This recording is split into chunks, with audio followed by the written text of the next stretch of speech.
Good evening, everybody, and welcome to this Audit and Standards Subcommittee meeting. Item 1, evacuation procedure. We're not expecting a fire drill in the room. Are any members and officers? You know the drill. So, in the event of an emergency, please outside, gathering in the Yorkshire Bank, the Virgin Money, formerly Yorkshire Bank car park. Apologies, we received 2 apologies, one from Councillor Kenner and one from Councillor Phillips. Item 3, any declarations of interest? Any beyond those that are published? Seeing the shaking of heads, thank you. Item 4, public consultation. Not been informed of any member of the public wishing to speak tonight, so we will just crack on. Do we need to formally elect a chair? I've got the team chair that you are chair. Item number 4. So item number 5, the members' complaints procedure. The report from the monitoring officer attached on page 6 of our agenda. Philip, if you'd like to introduce, please. Yes, thank you, Chair. Excuse me. The report that you have before you is you have a number of separate documents before you. The Appendix A is our existing current procedure and process that's in the Council's Constitution. Appendix B is the equivalent version that the County Council use, which you'll see is a slimmed down version of that. And then Appendix C, a slightly different issue, but specifically directed towards the question of the sifting process and whether you want to consider alternatives in terms of how we do the sift. So in the report itself, Chair, I won't go through it in detail, but you have got the, if you like, the historical background in terms of how we've ended up with what we've got. In addition, you'll see that in Part 5, there's just a little bit about the legislative framework, and it is fairly minimalist, as I say. It just requires certain requirements to be fulfilled as a statutory requirement. So there is a fair degree of latitude that the Council has in terms of how and in what way it wants to prescribe the processes that it wants following, and similarly in terms of the criteria for assessing them. That's also something that is open to the Council to dictate.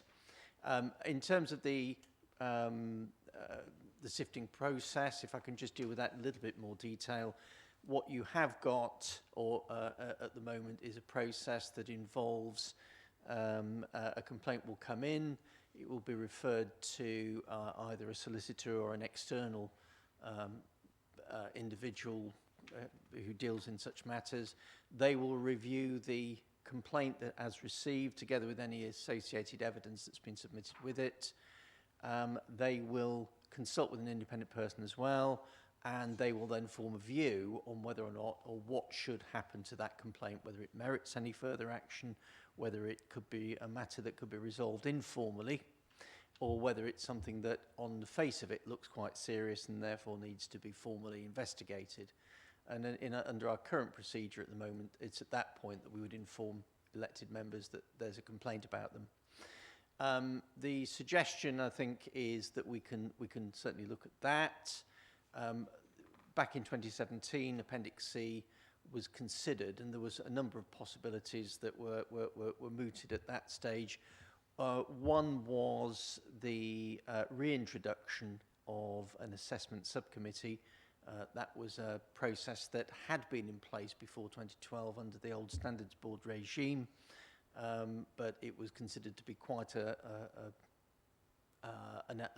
bureaucratic process in one sense, and it led on to, there was then an appeals process after that which went to a separate appeals subcommittee before it would then go wherever it would go, either to investigation or for no further action or what have you.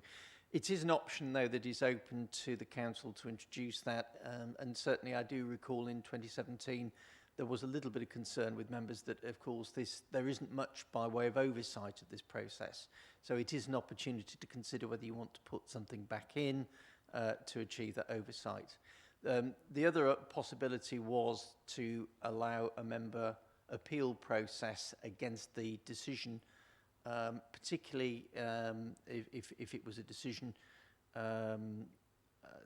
to investigate. But again, that is again open to you to consider as a council how you want to deal with that. As I say, Chair, it's very much open to this subcommittee to make whatever recommendations it wants to make. Ultimately, we'll take them through to Audit and Standards Committee, and then from there, they would need then to be ratified by full council for inclusion into the Constitution. But you've got a fairly, if you take it that you've got a fairly blank sheet of paper in which to articulate what you think needs to be done, that's your starting point, Chair. Thank you, Director Richardson. Councillor Tromans, saw your hand. Oh, sorry, was there anything, Wahid, was there anything you wanted to add at this point? Or no? Councillor Tromans. Thank you, Chair. We've had three options put before us. You know, stay the same, do what the county do to a certain degree, or variation based on ideas that were put forward before. I think the main concern that we have is, as Director Richardson's just outlined, there isn't the oversight that I think we believe should be in place as elected members on what gets investigated.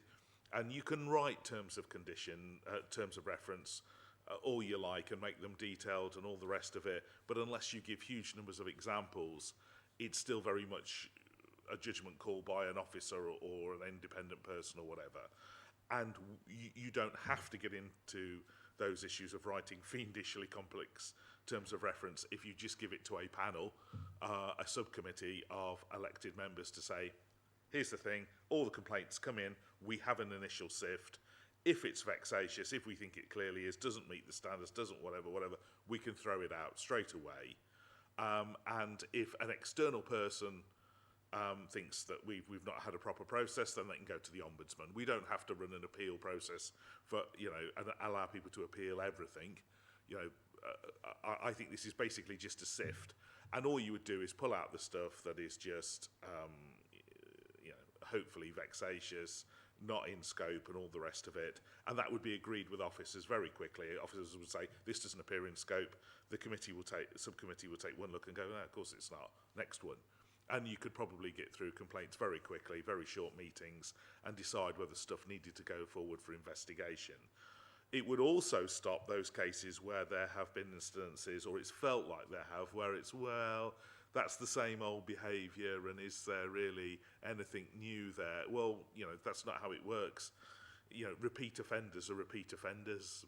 The police don't say to people, just because we've nicked you for this 3 times already in the last year, we're not going to get you for it again. I mean, well, we hope they don't. Yeah, if people continue to persist, in fact, that's an aggravating factor, I would suggest, and that's something that, again, a panel can take into account. They can say, was this case balanced? Yeah, it was probably a balanced case as a one-off, but as a pattern of, you know, something much larger, absolutely this, you know, has to go forward. So I think the oversight by a committee, you know, there is an attraction there. I can see that, and I think that would be a way of us very quickly deciding what needed to be investigated and what didn't. Because I am a bit concerned that we probably, you know, and with the best of intentions, officers want to make sure that we're able to demonstrate, you know, we looked into absolutely everything. It's gone out to an awful lot of external people who, again, you know, have, because they're quite removed from the situation and have, or maybe have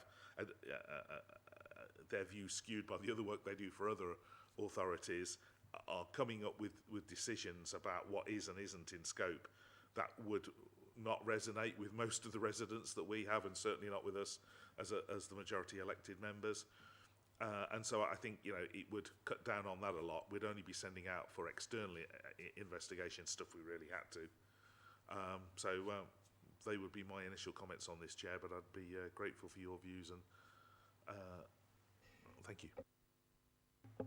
Yeah, thanks, Councillor Trump. I think you've touched on the nail at the head of what actually was sort of put on by full committee when referring it to a subcommittee, was the number of items that we're getting through that effectively A&S just saying there's just nothing here, and yet we're at the end of a process that's wasted a lot of time and money for this authority, particularly when you're looking at external solicitor bills, and I don't know how much they would be, but external solicitors are not cheap.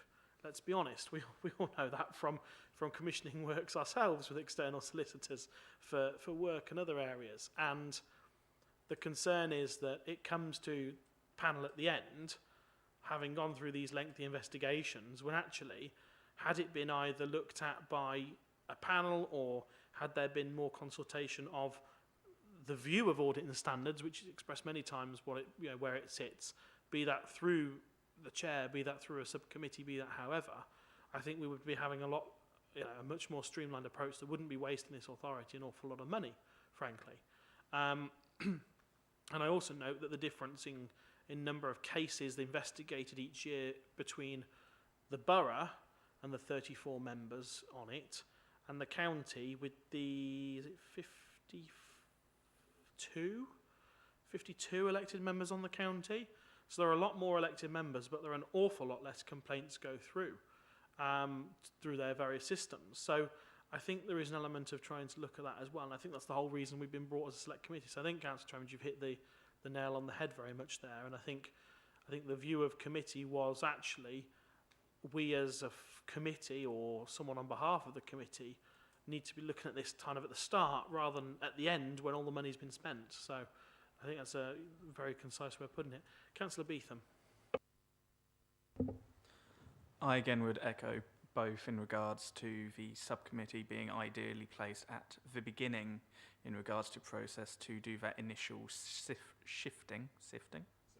Thank you. There are a few things within the appendix, one thing in the Appendix 2 and a few in Appendix A that I think we could look at perhaps changing or putting forward to the Audit and Standards Committee, if this is a good point to say about some changes. Can I just clarify, are you seeking to amend the scheme that we have now, or are you seeking to base from the County Council's scheme and make amendments to that to make it bespoke to NBBC? Just so we can clarify and everyone get to the right pages that we're looking at here, Councillor Beetham. So on the Appendix 2, which is the separate one, I was thinking of just changing one word, which is, where is it here? It's under the section, has the complaint been seen by other regulatory authorities, which is top of page 3. I'd say that we should replace the word, there would be, if yes, there would be no merit, instead doing if yes, there may be no merit, to add that, because let's say it's a data protection, or it's been reported data protection, but the issue within the Code of Conduct isn't in regards to that sharing of the information, but let's say what they said in regards to it, or something similar, but with another regulatory body. I do think there just needs that possibility of openness there.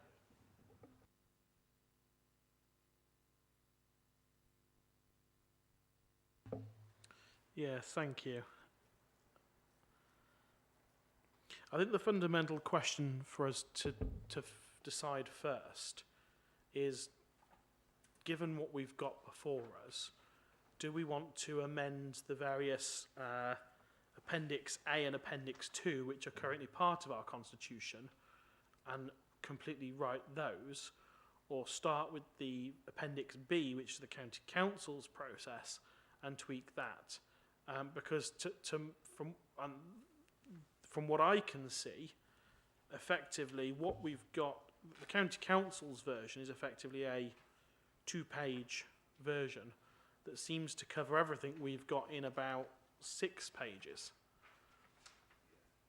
So it's whether we want to go with a more slightly more generalised, broader principles, which I think probably is the way the county would work, and maybe then look at, you know, and I know they've already got, for example, the monitoring officer already in consultation with the chief executive and the political group leader, which, for example, we don't have under our system at the moment.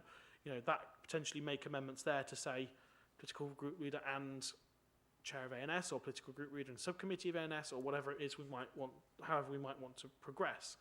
So I think before we start changing lines here and there, I think it might be important to sort of, if we've got a view either way of, is there a one we want to sort of start on, or we want to completely rewrite it and bring two together, I think that might just help focus our minds a little bit at this outset. Councillor Tromans. Thank you, Chair. Yeah, fair point. I'd like to say, Councillor Beetham, that was a good spot. We definitely need to put that into the terms of reference in the other. We do need to make that change ultimately. But I take your point, you know, what's the starting place here? And it is, which one of those options do we go with? I'd take your steer. I think you're right. The county one, it's easier to amend 2 pages than 6 or 7. So and the county, to be fair to them, do seem, as a twin hatter, I need to declare that interest.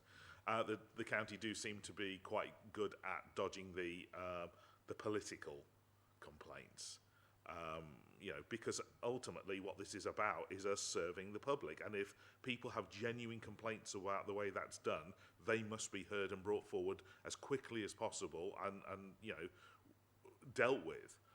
That's significant stuff. But just because somebody doesn't like somebody's politics, you know, which seems to be the majority of what crops up, for, you know, or has done historically, that unreasonable behaviour, which rightly should be investigated, but that big chunk of purely political stuff that they seem to avoid, that would be really useful. So I think I'd be happy to move that we opt for that option. That I think it should be in consultation with the chair and the group leader, but if the chair's not available of Audit and Standards, then maybe the subcommittee. And then I think we definitely need to insert that subcommittee there to do the initial sort, the initial sift at the start. Views on that? Thank you. So just so I can clarify, so the proposal effectively we're suggesting would be a recommendation to Audit and Standards that effectively stage 1 we sort of, or for us this evening, stage 1 we're looking at basically basing off of Appendix B in our documents tonight, which is the current model by the County Council, and then making some suggested changes, which would be the complaint is considered rather than monitoring officer in conjunction with the independent person, as tends to be the case currently at NBBC. We're suggesting monitoring officer in the county have got MO in consultation with the chief exec and political group leader of the members complained about, effectively. Are we wanting to keep those and insert and subcommittee of Audit and Standards, or are we wanting to remove those and change to subcommittee of Audit and Standards? Maybe we'll go through this Appendix B from start to finish, might be the easiest way, and go through it that way if members are happy. Councillor Tromans. Chair, yeah, Councillor Beetham, you know, to me, yes, we can go through it that way, but actually, the more you think about it, we don't need to be involving the chief executive of the council and all the rest of it. If we just put it to the subcommittee to do the sift initially, that would seem to be the way forward. But yeah, let's go through it.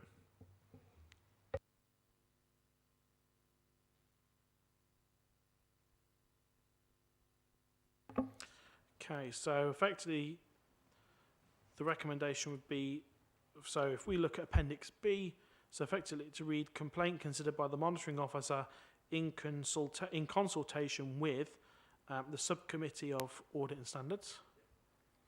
Where appropriate, the monitoring officer may consult an independent person, which is as the counties. We've just changed that. That's the first paragraph.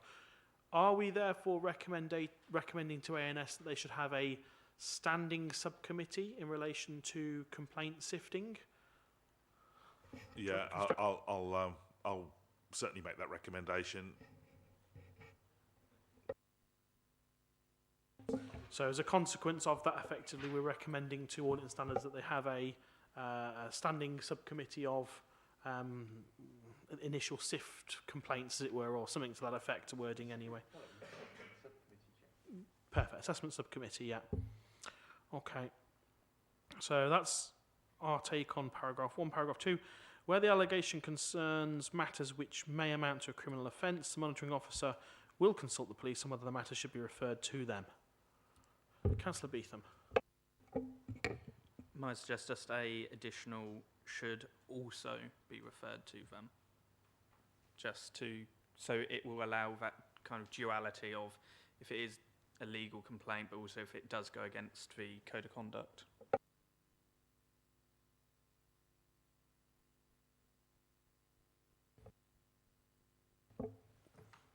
Yeah, happy with that, Councillor? Excellent. Yeah, I'll agree that.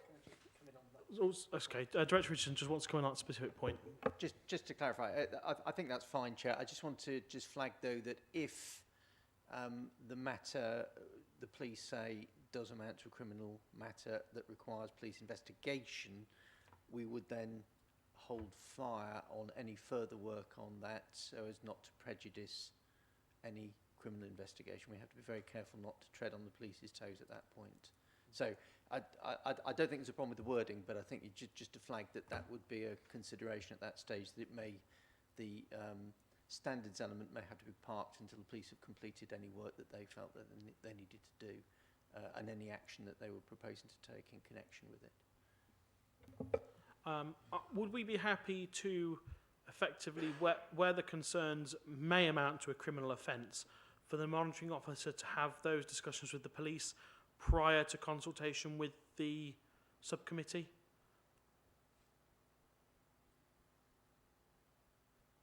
Or would we still Chair, Tremens.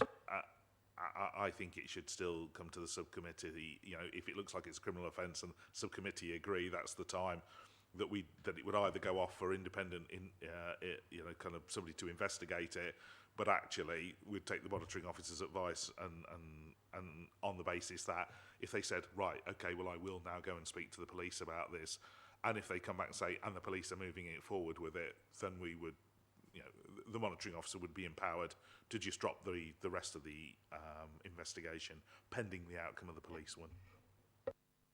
Yeah, so effectively deal with that as a condition at the time of the subcommittee. Fair point. Just thought it was important to just clarify. So is everyone happy with the start of the filter stage? Sorry, options available at the filter stage. That's the boxes, approximately a third of the way down on page 15. Complaints resolved by informal action acceptable to both member and complainant. NFA where they fall outside of the code or don't justify investigation or there is no informal resolution. Allegation of criminal matters, if appropriate, referred to the police, or referral for investigation if criteria are met. Effectively, actually, I think those could be the 4 options that would effectively be presented to the subcommittee. Obviously, the monitoring officer may have a recommendation, particularly if they are allegations of a criminal nature. But effectively, I'd probably expect those 4 one of those 4 to be the recommendation of the monitoring officer to the sub-panel committee at the time. So, Councillor Tremens. That's agreed. Yeah, I'll agree with that. Yeah, and Councillor Beetham. Councillor Beetham. I agree on that as well. There's one question I would ask, and whether the member being complained about should be informed before the filter stage or after. That'd be my query, and also what roughly the timeframes would be from the complaint to the subcommittee.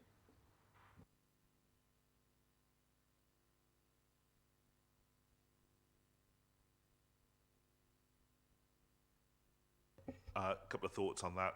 The subcommittee would need to be 5 people, but quorate on 3, politically balanced, or even 5 or 6 or 7 people, but quorate on 3 or 4. So speed is of the essence. You've got a politically balanced subcommittee, and as long as there is the minimum number required available, 3 of them plus the monitoring officer or 4 or whatever it is, that way there shouldn't be ever any unreasonable delay. I mean, days, a week at most, to basically have that done. So there shouldn't be a delay there, I think.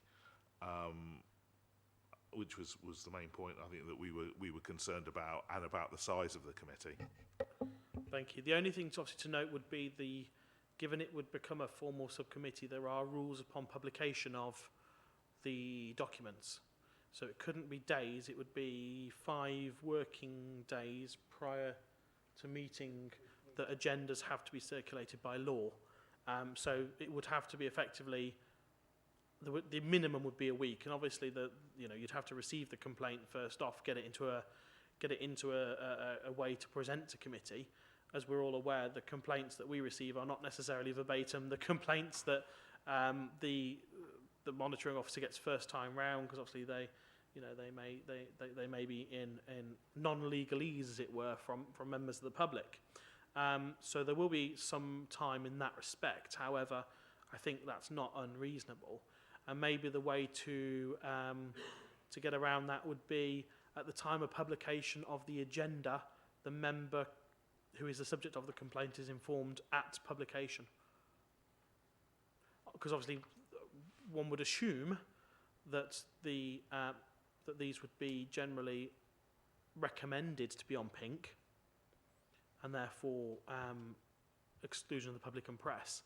Therefore, the agenda would effectively that's published online would be very short of evacuation amendments, etc. Item 1, a complaint against a member. Item 2, a complaint against a member, that would come after recommendation for exclusion of public and press. So the member wouldn't know by looking at the agenda publicly that they were the subject of a complaint, but we sort of suggest that at the time of publication that those members should be informed as well. Because obviously at that point, any member would have a right to come and speak as a member of the public anyway, should they so wish, even on pink items. So, Councillor Tromans, you've got your hand. I'm wondering if they'd get excluded, because obviously if the complaint was about them, they probably wouldn't be allowed to speak. We'd have to. It might be. I'd be happy to go with what you've just recommended there, Chair. Although actually, if you let people know immediately after the hearing that there was a complaint but nothing's going forward, or there was a complaint and it's been agreed that an investigation will go forward. I don't know. That would. I'm wondering if by giving advance notice of it, if we're not going to let the person speak at the hearing, and this is just a sifting thing for the committee, then is there a benefit in telling them before? I think there's never going to be a question that it's ever withheld. We should tell every person that they've had a complaint about them, but once the monitoring officer's written a recommendation and that's been reviewed by the subcommittee, telling everybody then that, it's either there was this complaint and it's not been taken forward, or there's this complaint and it will be taken forward. Perhaps that is the stage. I don't know. I'll go with the majority. Thank you. They would not be allowed to speak on the substantive item, i.e., the monitoring officer would present the report, and under normal points, at that point, public questions would be allowed. Obviously, it'll be a pink page per item, so the relevant person will be excluded at that point. But they would be allowed to speak under the section of whether the committee should or should not go into private as a member of public, should they so wish. So that was sort of the purpose of my sort of thought on, would you let them know that a complaint against them is going to subcommittee, because it may be that they so wish to have that heard in public.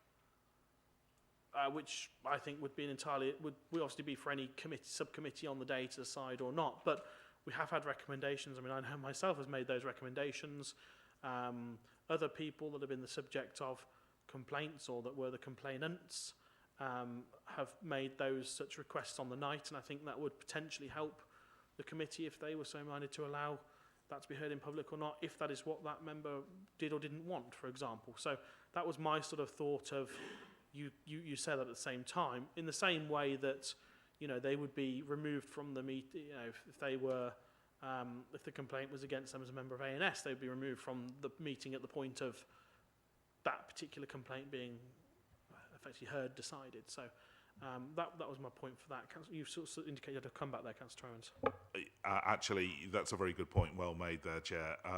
Yes, thinking about it now, what happens if somebody does just want to speak on should it be going into closed session or not? They may want it to be in the interest of transparency heard publicly. We should give people that right. So, yeah, I would agree. Letting them know ahead of time probably is the right thing to do.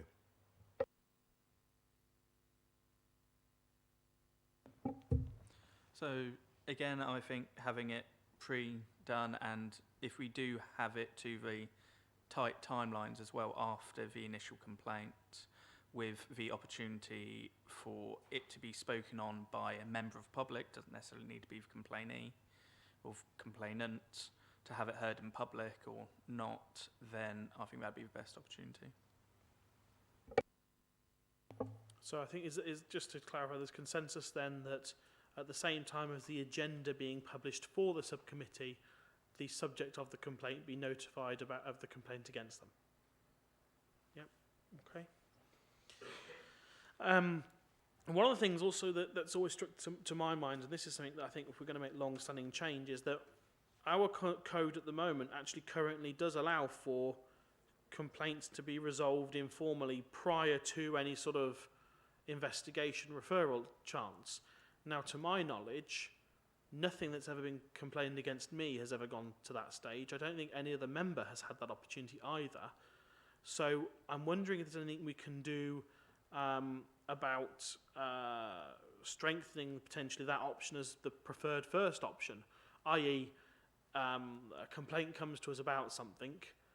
Before we insist it goes for an investigation, if we think, well, there may or there may not be, but actually would an apology or something of the like suit firsthand, that be given the opportunity before we then spend money on the external investigations, etc. I note that it currently is within the current scheme of rules, but it's something that I don't think, I'm not going to say it's never been used, but it's certainly, I don't know of it being used certainly since the last sort of 12 months or so. I don't know, if, we may not have... It does require the member to agree. Okay. So I've just, Director Preston said, we have attempted a couple of times, but it does require the member to agree. But the only ones that sort of I've heard of tend to be following the investigation, there is a request for, you know, would so-and-so apologise. Whereas I think, unfortunately, at that point, what you end up having is there's a whole investigation against an individual, and I don't think it necessarily puts them in the right mood to want to apologise for so-and-so. If they've had interviews with external solicitors and the case has dragged on for months and months, I think at that point it just frankly reduces the impetus on anyone. And I think many people would say, do you know what, I'd rather have my day in court, as the phrase goes, though obviously we're not a court. So I don't know what members think about that as kind of, it is an option in here and it is an option within our constitution, but is there a way to, well, that said, we don't want to predetermine subcommittees, do we, I guess? But Councillor Tromans, I think you had your hand first. Yeah, and my experience over the last 7 years has been very much, you know what, the fact that there hasn't been many resolved that way recently is typically because the complainant doesn't want that. He's looking for more than that. He's looking for not an informal resolution, but has been seeking for more. A formal public apology, you know, kind of people to, you know, leave their position or whatever. So it's tended to be more than that. I think where we've had people in the past who've just felt aggrieved at the way they were dealt with. I remember there was one complaint again that didn't get upheld, but a nicer way to have resolved it would have just been to have turned round to the resident and for the councillor, who's no longer a councillor, concerned, to have said, you know, oh, I'm, you know, sorry if you thought I was brusque and offhand and whatever. That was not the intention. You know, whether they thought the person was being incredibly sensitive and tetchy and taking offence for no reason or not. The fact is, if somebody identifies as offence has been caused, I would always do that. You know, if anyone's ever said, oh, you know, kind of, councillor, you came across a bit, whatever, I would say, well, you know, that's not my intention. You know, we're here to serve the public. I'm here to get stuff done. I don't want to upset anyone on the way through. That's not my desire. If that's happened along the way, then I'm sorry. You know, for any reasonably construed, kind of that was caused. And I think that's sometimes missing. But I think, as Director Richardson will probably confirm, that's probably because there hasn't been a willingness on the complainers' side to do that. And I take your point, Chair, that I'm not sure we can push the vetting committee to go along that route. I think if we just put in the terms of reference, along with the amendment that Councillor Beetham was talking about, inserting the word may in there, if we just, in the general instructions to the monitoring officer, said, actually, can you always keep informal resolution as the first preferred option, perhaps we actually state that in this amendment that we put into the Constitution, that informal resolution is always the preferred option. People should get along in this world. People that work together, or even if they're pushed to because they're officers and members, or even members of the public, that should always be the first way, is to sort it out without recourse to, as you said, days in court. Yeah, thank you, Councillor. I think the problem with the current system is that the first we would get notified as a complaint against us is when the decision has already been made that it is going to a hearing, that it's going for investigation. And I think at that point, the council has decided it is going down that track. So what benefit is there effectively for any member to then go, well, actually, I'd have been very happy with an informal resolution, because the current system, the monitoring officer in conjunction with the independent person have taken that decision already for it to go down the formal route. And I think one of the key things, and I think that amendment, as Councillor Truman says, about the informal resolution affair, or when to that effect, being the preferred option is definitely the right way. Because if a complainant if somebody who is the subject of a complaint is told, in the situation as Councillor Truman says, oh look, we've received a complaint here against you because somebody felt you were brusque, and that you came across offensive, I think there'd be a very willingness to say, oh wow, right, okay, that certainly wasn't the intent, let me, I'm happy to clarify that wasn't the intent, and go from there. But if you've already got to the point where, right, Councillor Walmsley, Councillor Tromans, Councillor Beetham, there's an investigation going on about you, you'll be contacted by the external solicitor for your version of events, if you would get that lucky, the kind of impetus to do that has gone. The decision's been made, so that's certainly something, if we can look around that, maybe that's the way. I see Director Richardson wants to come in there. Thank you, Chair. Just to pick up that point, I mean, one thing that we don't do currently, but which is an option that you might wish to consider, and that would be that as part of the initial assessment stage, so before it's actually submitted to the subcommittee, upon receipt, we could contact the subject member and just inquire whether they would be willing to resolve the matter informally. So it certainly, where it's a very clear case where a member may have done something and they may not have, as Councillor Truman says, they may not have meant the impact that the incident had. If we can get agreement to do that, then of course that could then form part of the report that comes through to the subcommittee to say that the subject member is prepared to apologise or to do whatever is necessary to achieve an informal resolution, and that should then speed the way then to a very quick resolution, Chair. Thank you, Chair. That was very helpful, and I would say, let's look at the other side of that coin. What about the complainant? Can we make sure that we press them and say, look, you not only have to give us enough information for us to take a complaint forward if you want to make a complaint, and we will always take your complaints forward and look at them reasonably, but you need to give us enough information to do that, because there's a threshold you just got to reach. And part of the information is, what do you want the resolution to be, the outcome to be? And if it's, I don't know, see how you get on, that's not good. We need to go back and say, no, I'm sorry, if you've got a complaint, we absolutely want to look at this fairly and reasonably, but part of that is you give us the information, and part of that information is, what do you want out of this? Would you be prepared to accept an informal resolution? Are you looking for something else? I mean, quite above anything else from a financial point of view, and we're assuming all these complaints are entirely about just ordinary backbench members, but somebody might have a complaint that could have a compensatory element to them because of a decision made. We'd like to know that up front, otherwise, we're at a disadvantage straight away. Thank you.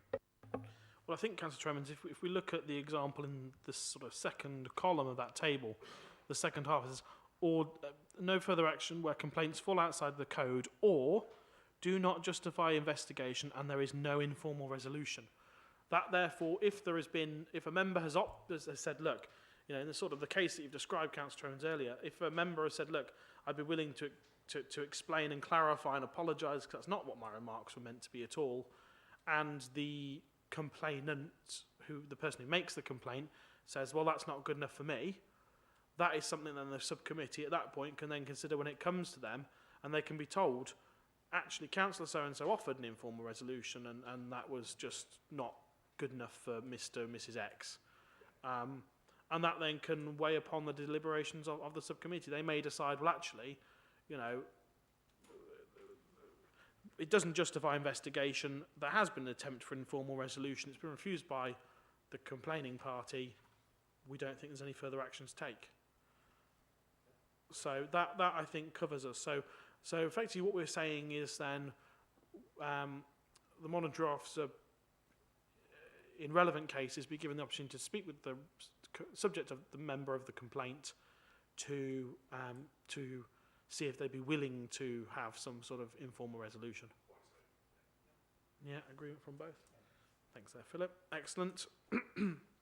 So I think we're quite clear. I think the 4 criteria for the subcommittee effectively, which are the options available at the filter stage, I think they're quite reasonable options.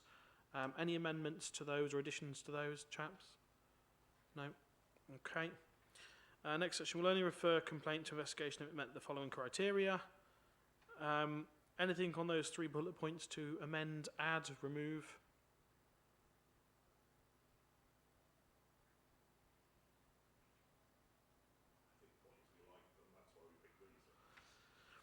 Is there anything about,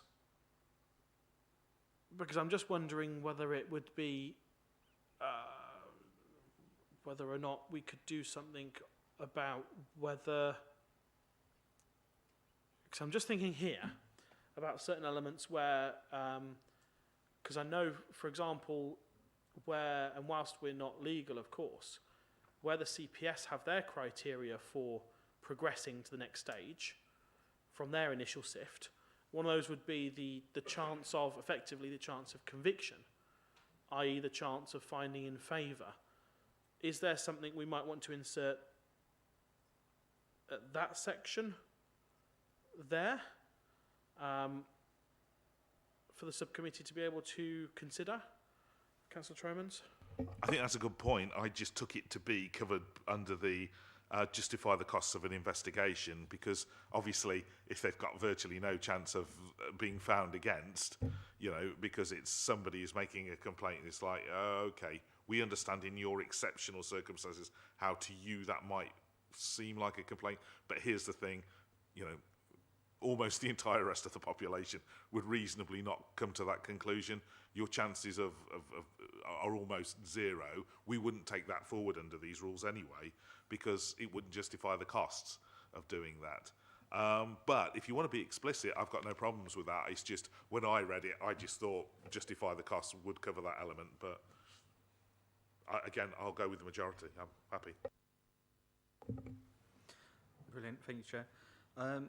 Agree with Councillor Tromans that I do believe it's covered by the first bullet point of it being serious enough to justify the costs, but also under bullet point 5 of we will not normally refer to complaints or investigations states there is not enough information currently available to justify a decision to refer the matter for investigation, which I think would pick that up, just so we keep it all neat and tidy without adding unnecessary weight to our already hefty constitution. Thank you very much. Seeing this, no, that's fine. I'll happy go with those. So we're in agreement to keep those 3 bullet points as printed. Next section, not normally refer, etc. The 5 bullet points there. Again, are we happy with those as are? Any amendments or to remove or add?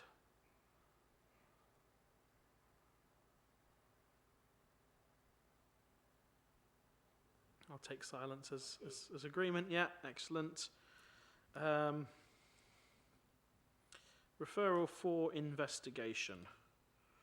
So this section obviously then looks at in the event. So effectively, what we're looking at now is in the event that a subcommittee has found that there should be a referral for investigation, in conjunction with the monitoring officer and appropriate the independent person.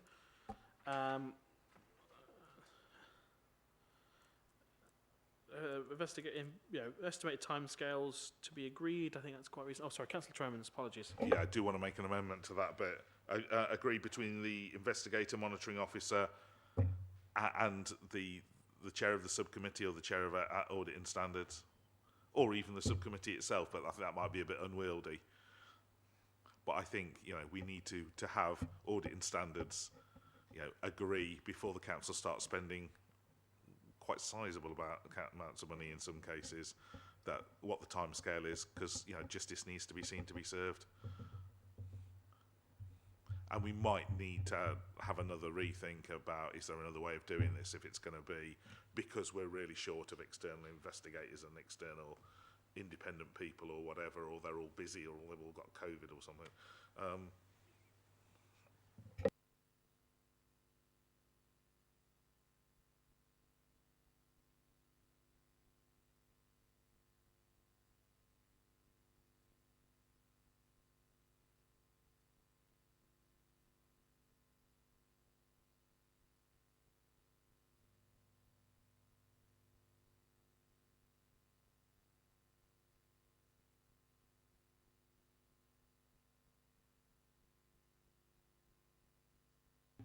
Yeah, I'm just sorry, just hypothesising here, because of the idea that effectively in that like appeals there is a pool of X that would be drawn upon to create a balanced panel.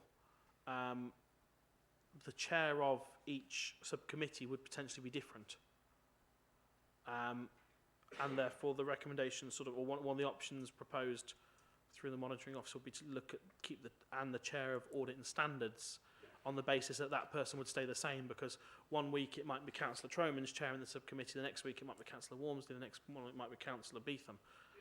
And so it may get a little confusing if we've got to keep going to lots of different people.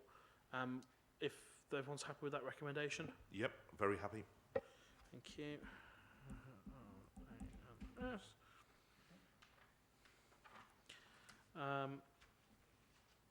So before finalising the report, monitoring officer seek the views of an independent person. Are we happy to leave that as is? Because at that point, the subcommittee's agreed a report needs to come in. At some point, it will come to full audit and standards. Did you have something on that one, Councillor? Sorry. Oh, apologies. Yeah, so keep it as is, that the monitoring officer seek the views of the independent person. Okay. Sorry, I can't turn my page over. There we go. Report stage.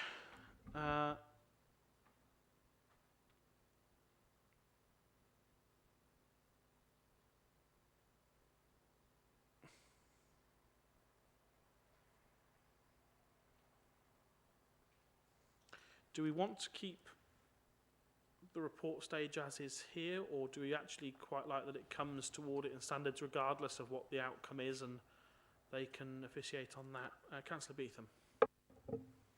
So my suggestion would be to have it come before the full audit and standards committee, as it would now, instead of as a subcommittee, so we can get the breadth of views before sending it to a hearing stage, or not sending it to a hearing stage. Yeah, so effectively I think what we're saying is that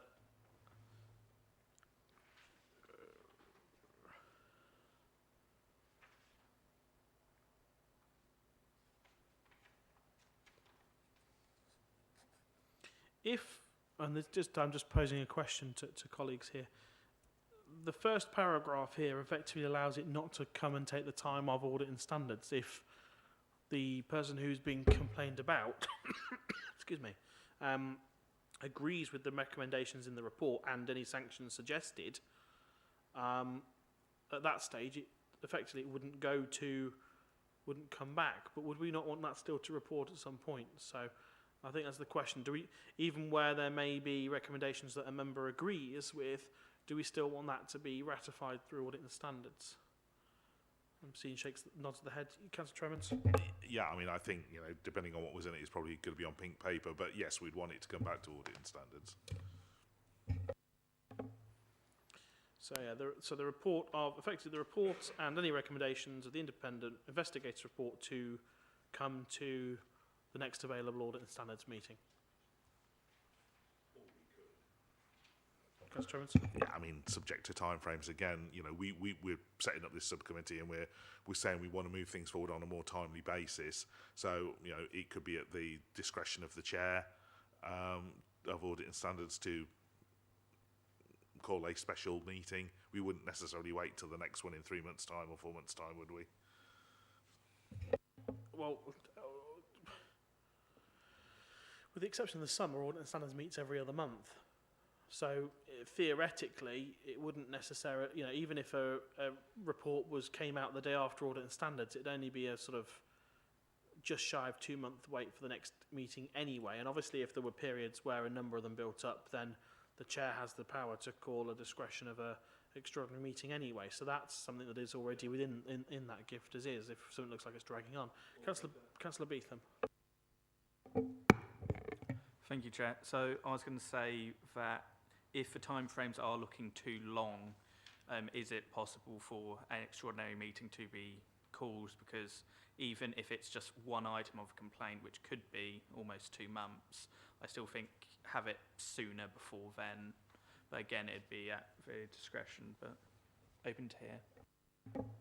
Well, that's something that actually we could be looking at in the stage prior anyway, where we've got timelines of complaints and investigations to be agreed between the monitoring officer, the independent report, the investigator, and the chair of ANS. So we could be requesting to ensure that actually these complaints come out in, you know, that where possible, they fit in with the schedule of ANS meetings. And if that means an investigation is allowed an extra 2 or 3 weeks to mean it hits a good point for coming onto the agenda pack, and that's the potential that we could potentially be looking to do. So maybe that actually perhaps is already covered anyway.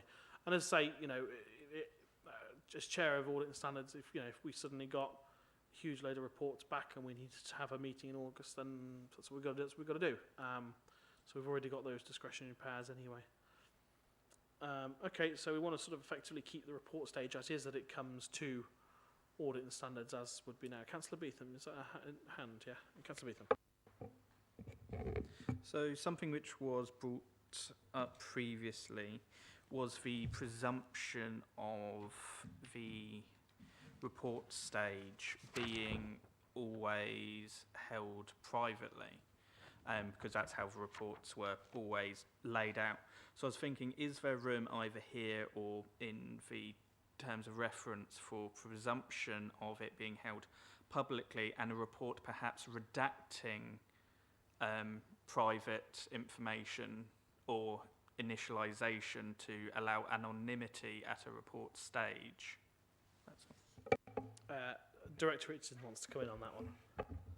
The simple answer, Chair, is no. It's a matter of law that the Local Government Act places the onus upon the, in this case, I suppose it'll be the head of paid service, who is the secretary to the council. What the legislation says is that where a report contains or is likely to contain information that is exempt, it will always go on pink. That's not to say that then the committee can determine the matter when it comes to them when considering the resolution, but certainly at the point that a report is prepared, it will always have to be on pink until such time as the, if you like, those points around whether or not it should be in public can be considered by the decision makers. Yeah. Would it therefore be in order, Philip, if the committee were minded, and there have been instances recently where members have requested that complaints about them were actually held in the ANS system was actually held in public. Would there be anything from ANS from resolving that a version of that document that effectively ANS has said we take no further action on, or we take further action to hearing on, don't know whether you want to do that. But anyway, would there be anything that would stop ANS requesting that a public acceptable version be published? For example, if that was the will of the member, would there be? Could the committee request that a redacted version effectively be created and published alongside, say, the minutes?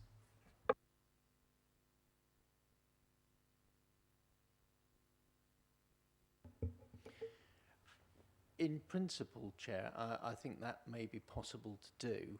I think we'd need to. I think it would depend upon to what extent we were redacting the report. If I can give some of the examples that certainly you may have seen from time to time, a redacted report, which is basically the title and the conclusion, and the rest of it is blanked out. In theory, as long as there is no exempt information disclosed, it may be possible to do, but of course then it then may lead to difficulties in terms of interpretation and context if critical bits of it are redacted for legitimate reasons, but it then reads in a particular way. So I think in principle you could possibly do it, but I think you'd almost have to decide whether you could do that in fact on a case-by-case basis, depending upon what the impact of the redacted version actually is in terms of intelligibility and how it could be read or understood. I don't know whether you want to say anything, Wahida, on that, but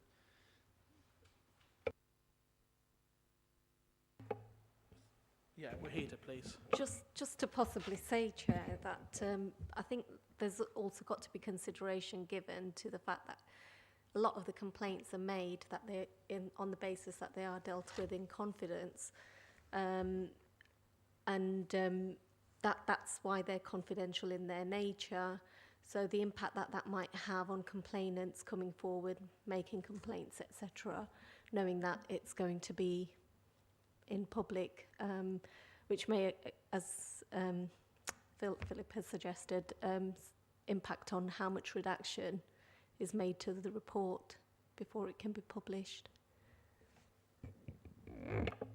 I said I would just temper that with the fact that on the start of the complaints form it does state that your the details may not remain confidential. So that there is that acknowledgement on the complaints form when someone fills that complaint form in. And it does even specify that your name and details may be provided to the person of which you is the subject of the complaint, and you have to give reasons why you believe that your details should not be provided to them if that were to be the case.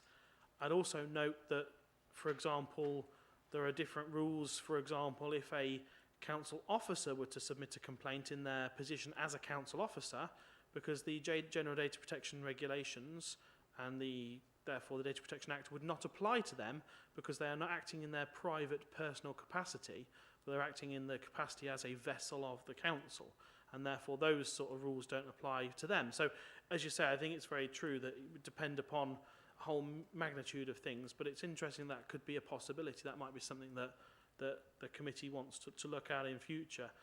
It may be something that they may want, and I appreciate that it will involve officer time, but it might be something that we can only really get a feel for if we were to ask at some point for an exemplar to be drawn up of what actually, in this instance, what would a redacted report look like or not. I think that might be something the committee wants to look at some point for any of the pink paper items that comes before it, and say, actually, could we have not to necessarily to publish on this occasion, but to understand actually what would a redacted public version of this report look like if in the future we were so minded to do that. So, Councillor Beetham. Brilliant, thank you. So, for me, I am wondering if, as you said, they're an exemplar of a report previous, and see what it'd be like redacted, if that would not be possible to bring a version of a previous one to this subcommittee to see, so not wait for a future one, if that makes sense. Just so that time-wise we can get things starting to roll. That's all.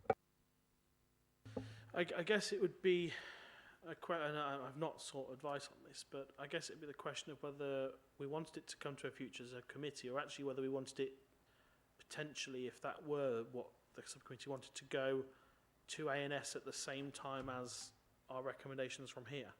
So are we wanting to effectively have, is the idea that tonight we're going to be done and effectively the version presented to Audit and Standards for them to ratify to then send to council, or whether we think we might need more time and further scope on this, because it's something that potentially could be altered at A&S if that was the decision. But I don't know. I'd say I haven't looked to my left yet to see if there were any thoughts on that suggestion at this time. We can certainly do mock-ups, to go alongside, so you can have a look at it and do that at the committee if that's what you Would that suffice to Councillor Beetham? Councillor Tremont, so you... Yeah, I mean, first of all, I just want to backtrack very quickly and say, yes, Jay, you've exactly hit the nail on the head. This council is not in a position to guarantee anybody anonymity. The law provides all sorts of protections for people, for minors, and for people that are, obviously bringing some criminality to bear. But we cannot be in a position where we are telling complainants, oh, absolutely, in every circumstance, we will keep ensure your name and all the rest of it is kept confidential. Clearly, we would, as a corporate entity and as elected members, want to seek to do that if we thought there was going to be meaningful harm. But for those kind of situations, outside of a minor being involved and outside of something criminal happening, it's hard to envisage what that would be. So I'm very glad you made that point, because we do need to do that. Just because the head of paid services would, as a matter of course, if they believed, ask for stuff to go on pink paper, just because if it's on there, you can always take it off, but you can't let the genie back. You can't put the genie back in the bottle after you've let it out. So they obviously are going to say confidential as the base line, and then if that was overkill, then fine, we can move away from that. But if you've already put the information in the public domain, you can't pull it back. So I understand why the head of paid services would do that. But I think we probably don't even need to look at a worked example. My idea of would be there would be no redaction. It would be the full report. What's in there that we couldn't put in the public domain, given that we have told people up front there's no guarantee of confidentiality here, and unless you've got a compelling and overriding reason, in which case you're probably going to the police and not us, then, or there's a child involved, that we would just publish the whole report. I've got a feeling that's pretty much what we would do. Thank you, Councillor Tremont. I think the distinction there would come if a matter were, if the exclusion of the public and the press were voted down at any point, then, as I understand it, the document in full presented to us would therefore be published. With obviously the mechanism of the council, it would have to be subsequently done. However, what I'm also envisaging is if the committee were to decide it wishes to still sit in private, but actually then during the course of that session decides actually there are elements here that we think would be beneficial to be in the public domain. For example, where the subject of the complaint may have said, I want this to be heard in public, but the committee decided, well, we don't want the whole thing to be heard in public, but there might be elements that of the report redacted we want to publish afterwards, which may actually then compromise between the members' wish for it to, or any person's wish for it to be in full public, and the sort of advice to not do in public, that might be a possibility. So that's perhaps where I'm sort of coming from, and I don't know if that's sort of where Councillor Beetham's coming from, if he had anything at this, or, sorry, Director Richardson's got his mask off, so I think if I may just bring him in on that specific point before I come to Councillor Beetham. Yes, Chair. I think we just do need to be careful, irrespective of, if you like, the wishes of the committee. There are still issues around data protection.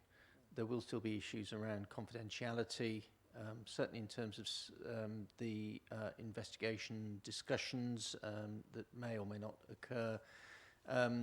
So I think it would be unusual to put a full unredacted report into the public domain.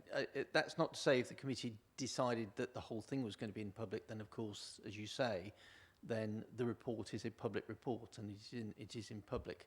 But I think the reason that the law states that these things should start out as private, and the reason and the rationale for that is, as Councillor Troman says, because once the genie's out the bottle, it's out the bottle. There are criteria that you have to apply when considering whether something should go into public, bearing in mind that there will be reasons for it being private, and those will always be subject to the public interest test. So that it will be important to consider the public interest test, because that's the only basis upon which you can actually place these items into the public domain. So you'd have to be satisfied that the public interest was better served by that matter being put into public. And I think the difficulty with that is you can't have one size fits all. It has to be done on a case-by-case basis, and you have to be able to balance the public interest. And I stress that there's a difference between what might be of interest to the public and what the public interest actually is, and they are very different things. And I think it's important that that is understood by the committee when they're making that determination, because clearly in placing something into the public domain, you are placing a member's reputation into the public domain, and possibly even a complainant's reputation into the public domain. So it would have to be exercised carefully and cautiously, and very mindfully of the legal test that you are expected to apply when having that discussion about whether is this suitable for discussion in public or in private. Councillor Tromans. Yeah, some good points there, but I think we all expect that reports, even on pink paper, wouldn't contain superfluous personal data about individuals. You know, you wouldn't put somebody's address or bank account details into a report unless it absolutely had to be in there. And it's hard to see why you'd need to put their exact details in anyway, why you wouldn't redact part of that just from a normal kind of, keeping data confidential point and safe. So from a GDPR point of view, I'm always very, very, I'm struggling with these things. I think from a confidential point of view, it's what was the expectation that was set. And you, Chair, pointed out at the start of this section, it says when people make a complaint, you don't have the reasonable expectation of privacy unless you can give us very good reasons. This will definitely not be kept private and confidential. Again, I think if we just tweak the terms of reference to let the investigators know that actually they should only record, or better still, let the respondents know that when the investigators does their version and says, are you happy with that?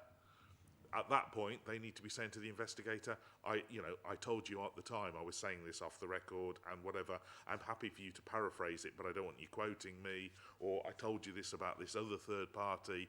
It's not appropriate for it to be in the report because, they're not directly involved. It was just an example. So can you just refer to, and I was given an example of. I think if reports are written intelligently and cleverly and in that way, where's the personal data about that is clearly identifiable to an individual that they haven't given authorization to be disclosed? So that's the definition of a data breach. And I'm struggling to think of what situation that would be. If we're talking about somebody doesn't like the fact that, they did something a bit as a member that they would be embarrassed and ashamed about, GDPR is not there to protect them from that, nor is confidentiality. The fact of the matter is, that's the complaint system that we have. So, I hear all the points that were raised, and I think the way things are done now, they're all very valid points. But I hope in future, when we have people investigating these things, they'll write up the reports in a way that won't make it difficult to publish the whole thing. All redactions would be very minimal. But I take the general point that any publishing decision to publish or redact would be on a case-by-case basis. Thank you. Councillor Beetham. Thank you, Chair. So my original intention was almost like a fallback, as you stated, for if it was decided to go on into a private session, but during that session they decided that some items or reports should be made public, but with certain parts potentially redacted. So it was that decision is still there to a degree. But I do also note that under the current standings under 5A.5, the second paragraph does state the investigating officer would have conversations, and along with the monitoring officer, to have conversations about potentially deleting names and addresses from papers given to members, or delay notifying the member once the investigation has progressed sufficiently. So that, to me, again, as Councillor Troman says, could be fed into the way a report is created to go around and be aware that this report is potentially going to be seen in public if the committee decide that is in the public interest.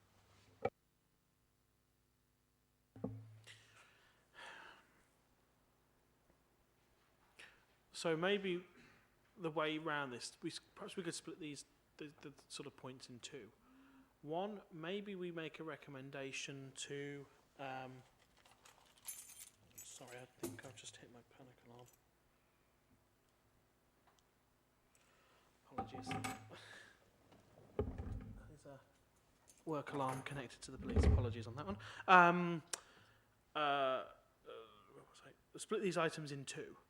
One might be that actually, as a course, that we ask separately to sort of the recommendations here, that actually a mock of what a public redacted version of a recent complaint that we've considered might look like, so that the committee in itself can compare the two, and A, not just compare the two, but B, know actually how different they would be, and that actually it is an option to them that potentially to the whole committee's course to do that, just so that they can have an idea of what that might be. That might be a separate item. And then the other one might be that kind of explicit information that you were sort of suggesting, Councillor Beetham, maybe actually making that more explicit on the complaints form. That whilst it is, whilst the endeavours are given, it is up to, committee may decide to take a view that it be heard and held in public. So that might be an option to do it that way instead. Director Richardson, I see indicating here.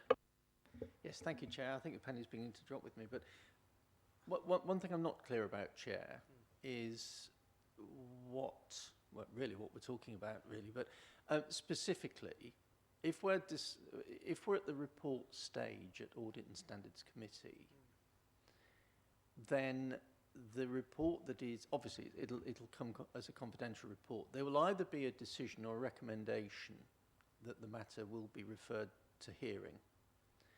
If it's a matter that's going to hearing, then of course it cannot be disclosed to the public, because that would prejudice the right to a fair trial, etc., etc., that would otherwise occur.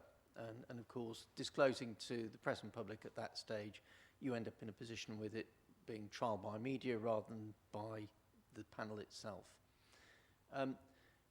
Similarly, if the recommendation and the decision of the panel is that there's no further action or there's no breach, then there is a right to privacy on the part of the subject member to say, actually, I've not done anything wrong, and I would not want the details of this allegation being made public, because irrespective of the outcome, some people will view that as an indication, that there's no smoke without fire. In other words, I'm guilty, but I just haven't been able to, the investigation hasn't proved it. So I think we need to be very, very careful at this stage in the proceedings as to why a report would be put into the public domain at this stage. What I was thinking, Chair, was normally, when we've got through to a hearing stage, then we have a similar question in terms of what goes into the public domain. But of course, having made a determination on the actual merits of it, if there's a breach and if there's a sanction, then of course that will go into the public domain via a formal notification. And of course, any sanctions that may be imposed will be reported to full council. So at that point in proceedings, it would be in the public domain, and that's followed the full process through. Putting something into the public domain partway through, I'm struggling to understand what the purpose of that would be, where there's no breach, because as far as I can see, then that's the subject member may wish to make a public statement on that, but that would be that which is their right. But otherwise, I can't see why the council would want to make that disclosure at that point in time. Certainly later on, yes.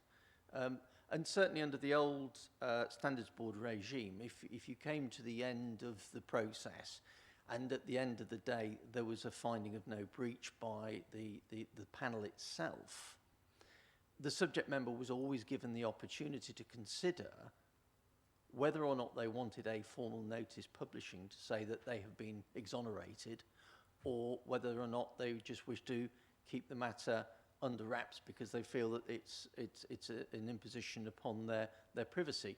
So we're in that territory here, but earlier on in the process. And I think we need to be careful that we're not demonising members prematurely, if you like. And I think that which is one of the reasons why we you know, irrespective of the legislative background, why we always try and deal with this in the way that we do, so that members have got a fair, you know, opportunity to defend themselves without having to defend themselves prematurely with any media interest that might otherwise be generated.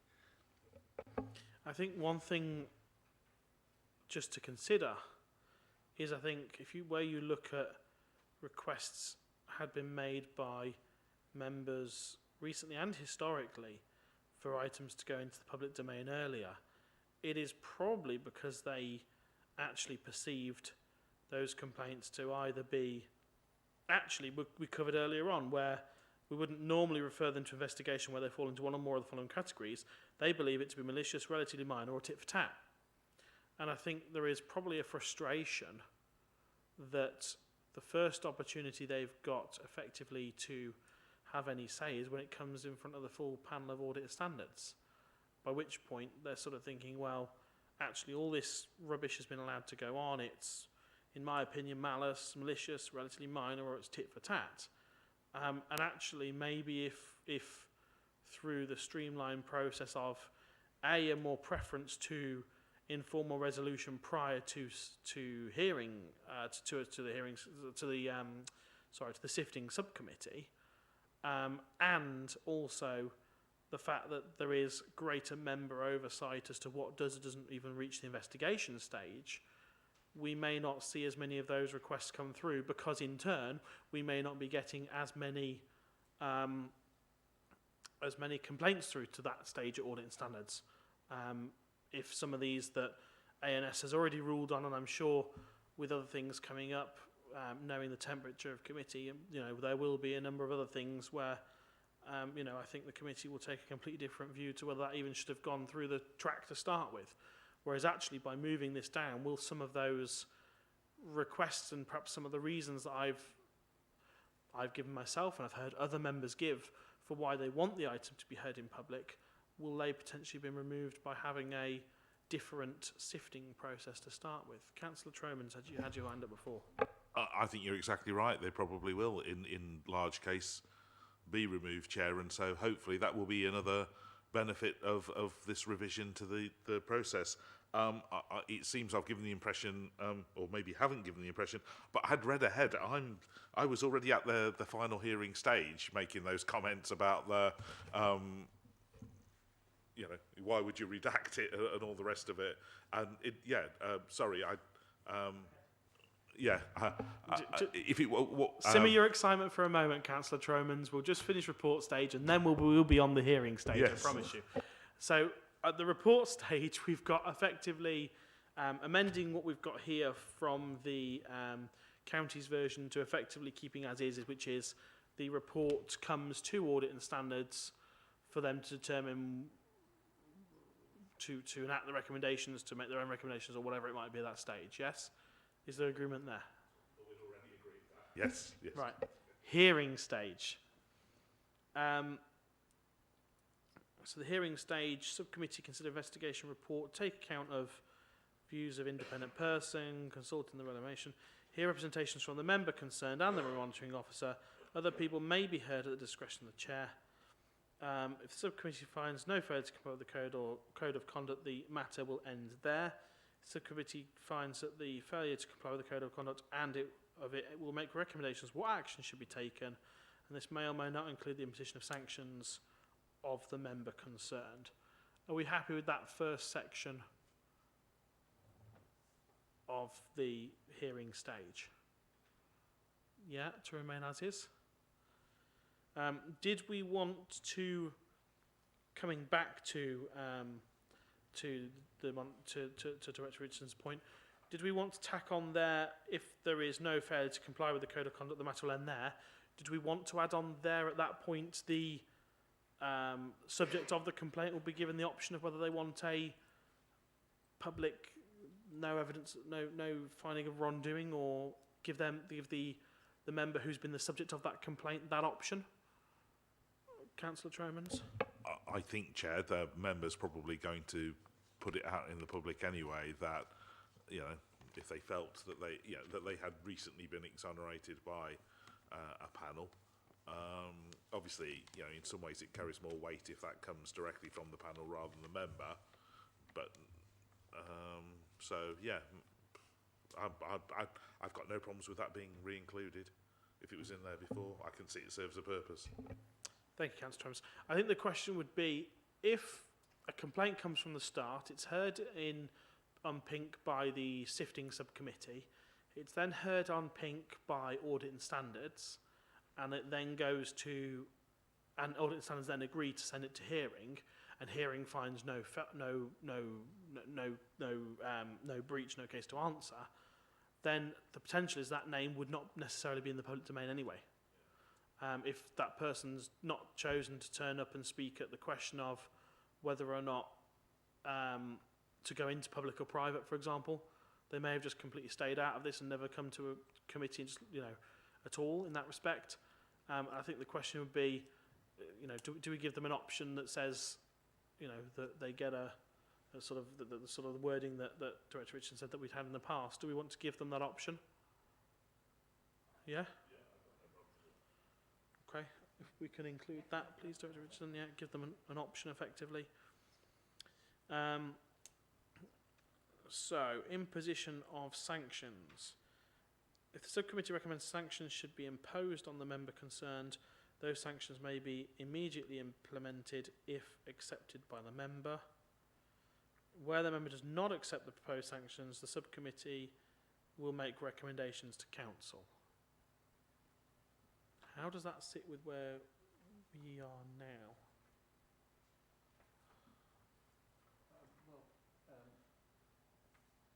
5A8, Chair, on page 7,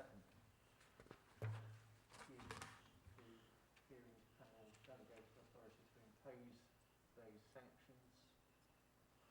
Okay. Part of which... So effectively, by voting it through the Constitution, Council has delegated the hearing panel to enact those sanctions, rather than this one, which effectively would be each case has to then be presented to Council if the member refuses to go on the training, for example, let's say, as an example. So the question, I think, would be, do we want the county one, which is, for example, if the hearing panel says you should attend ICT use, acceptable use training, let's say, for example, and the councillor in question that's been found against says, no, I won't go on that training, is effectively the power to sort of attempt to mandate it given directly to the hearing panel at the time of the hearing, or comes to full council subsequent? Councillor Beetham. For me, I'd have it just given to the hearing subcommittee as the power. Again, get it all done quickly and without spreading it over too many weeks, months, and too many meetings. So, in essence, then, where it says imposition of sanctions on Appendix B, remove that and insert where what we currently have under Appendix A of 5A8. The Audit Standards Committee has delegated to the hearings panel such of its powers where are to, and all the sanctions that is given to them thereafter. So effectively to move that particular section here and under imposition of sanctions. Yeah? Yep. Seeing nods, is that? Yep. Excellent, thank you. Hearing subcommittee. Composition. Any 3 or more elected members of the Audit and Standards Committee to sit as and when required. Where possible, the subcommittee should include representations from at least 2 members, from at least 2 of the political groups represented on the council. The selection of members to form a subcommittee to deal with a particular matter or matters shall be made by the Chief Executive. This is something where I think we aren't particularly clear at the moment under our current scheme as to how, who makes a decision of who sits on a particular hearing panel. It seems to be somewhat sort of potluck at the moment in our authority. So I think having a more clear structure to it is good. But I'm not sure whether that is necessarily right for us, if there is extra things we want to add in there or amend in there. Do we want to look at political balance on the subcommittee, on the hearing panel, sorry? Do we want it to be the Chief Executive who decides who's on a subcommittee, or, how do we want to form that effectively is what we look at in this section. Councillor Tromans. There is an element of marking own homework if there's an officer complaint and it's the Chief Executive or another executive that's making these decisions. So no, I think it needs to be politically balanced. 3, and if you've got, you're massively over representing at least 1, probably 2 groups there if there's 3, and you've got to have 1 person from each of the political groups, and there's 3 groups. There is massive overrepresentation, and that's not permitted on any other committee. So I think it needs to be politically balanced, because that represents the views of the public ultimately.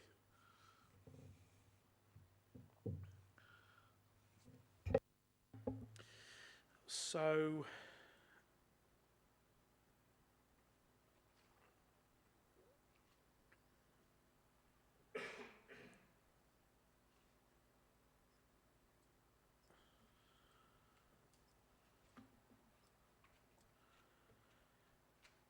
I'm just thinking about future-proofing these plans, because without doing the maths in my head, very sketchy maths in my head, I should add, if we were to look at a subcommittee of 3 without some sort of additional element of they have to come from, there must be an opposition member from any of the opposition groups on there, for example, you could get to a point where there would never be an opposition voice on a panel hearing, and I'm not sure how, if we're looking at political representation, a panel of 3 would be, whether that would entitle it under the current seats, for example, to be all Conservative, and I don't think that is a particularly good thing to be.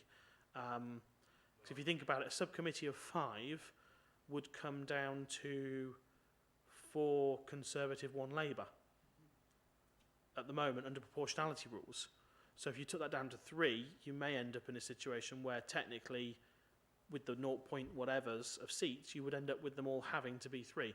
So would it be wise to say subcommittee will be politically balanced and will have and will include representation from at least 1 of the opposition groups represented on the council. At least one of the opposition groups, sir. So therefore, in the current, you know, you'd have to have a Labour or a Green Independent Coalition, whatever they're calling themselves this week, group as well. Councillor Tromans, I see you indicating on that one. Yeah, I think at least implies that you would accommodate every group if possible, and that's where you end up with, if you've got 3 or 4 groups, you know, people who with 2 getting massively overrepresented. I think if we just made it 4 and said there must be one person politically balanced or one person from an opposition group on there, that way either there's going to be one or more from opposition groups on because of political balance, or even if they wouldn't qualify for one, they'll get one only. But you wouldn't, if you say at least, it implies that it's every group, and we could have 3 or 4 groups potentially if you want to future-proof it.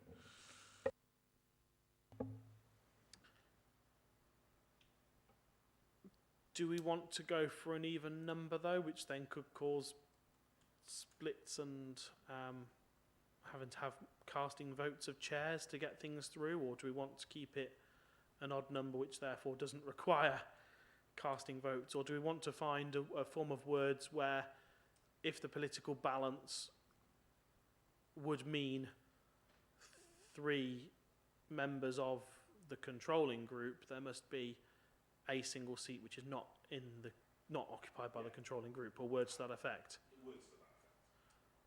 Anything on that, Councillor Beetham? No. So effectively, and I'm sure Director Richardson can come up with a form of words. Effectively, what we're looking for is a proportionality of the subcommittee must be a proportionality of the council with 3 members, but if all 3 seats would go to the controlling group, one of those seats must go to an opposition member. As a safeguard. If effectively, so some form of wording thereafter, but and how will the selection of those members be made?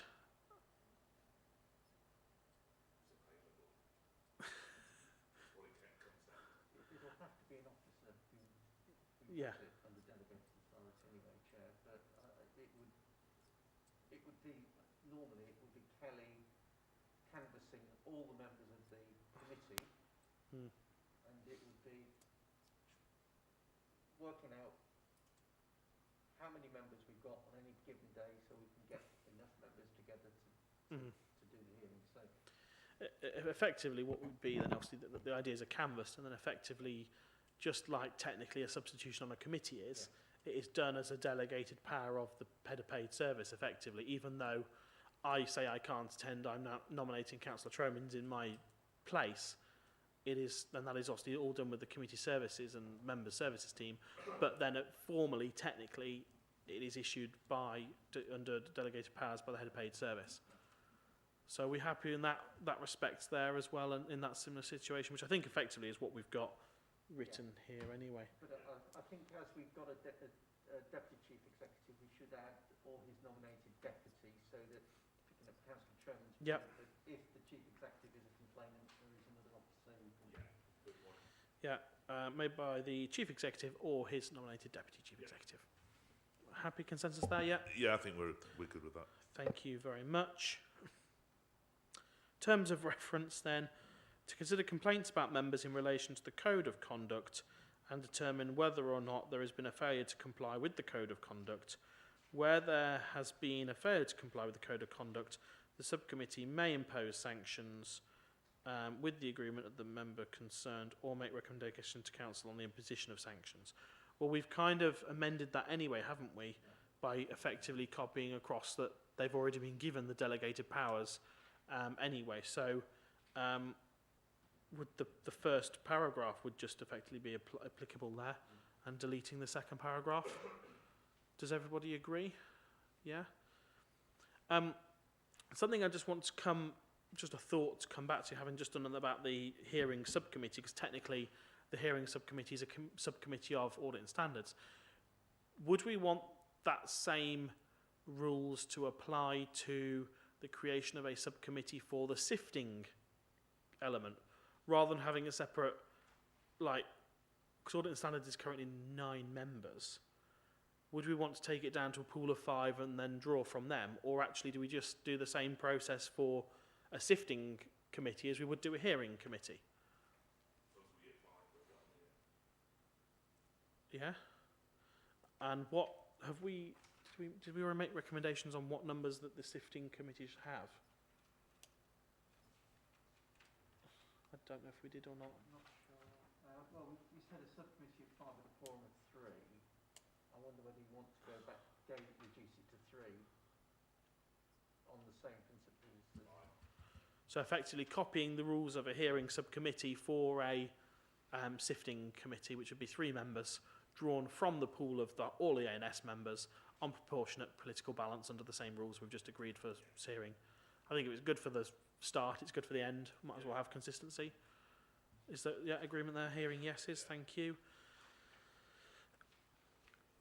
So though that is copying across Appendix, effectively redrafting Appendix B for our sort of local purposes, is there anything else that members think need to be added on or included in this stage, potentially? Councillor Beetham? In regards to the sifting stage, I was wondering if this is not so much a change, but perhaps a process, that if information could be given in regards to rough costs of potentially going forward with an investigation, so the sifting committee can see how much money we're talking about for a specific investigation, of course on a rough estimate. Yeah, I think there's agreement for that. If we can add that in as well, that sounds good. That's fine. There's nothing else from my perspective. Robert, Councillor, anything else? Anything from Director Richardson you think, you know, we're really omitting this, that or the other? Yeah. Yeah, there's nothing from the old rules that you think, oh, we haven't covered anything in like this in the new rules. I think we broadly have, but... The only thing you've not got, Chair, is that again, you could take that through, is the requirement where it says that we will publish a formal notice where it's agreed. So you're sort of so Appendix A, 5A9. Effectively there, so the question sort of is on the new rules, as it were, that have been drawn up this evening, on the sort of perhaps actually at the hearing stage, if the subcommittee finds that there's a failure to comply with the code, effectively there is nothing in there that says we will publish that findings. I mean, yes, I agree it's implied. Do we want to add those wordings on? 5A9 under Appendix A, page 13, is roughly the equivalency, which sort of talks about the chair. At the end of it, the chair will state that the hearing panel decision, as soon as reasonably practical thereafter, the monitoring officer shall prepare a formal decision notice in consultation with the chair of the panel and send a copy to you, to the member, and make the decision notice available to the public and report the decision at the next convenient meeting of council. Councillor Tremens. Yes, we definitely want that. That's the whole point. It gets read out at council and it's placed in the record of proceedings. So yes, please. Thank you. So effectively sort of just copy that across that particular last paragraph of 5A9 and bolting it into the section on hearing stage, something after if the subcommittee finds failure, and bolting in there, yeah? Yeah, great. There's nothing else I think that's particularly missing. Anything lost things from you? Chair, I think that's it. Thank you. So technically, I think formally, I'll move then that the recommendation is to Audit and Standards to amend the complaint procedure rules as per the recommendations we've made this evening and all the various notes that obviously we've made today. So I'll propose those. Is there a seconder? Thank you, Councillor Beetham. Those in favour? Did you wish to speak, Councillor Tromans? No. Excellent. That's unanimously agreed. So there you go. We formally are recommending that to Audit and Standards. That brings to an end agenda item number 5. Agenda item number 6. Any other items? Nothing from me. Anything from colleagues? Now, thank you very much. If I can ask the live stream be ended, and this will be reported to the next Audit and Standards meeting in January. Thank you very much.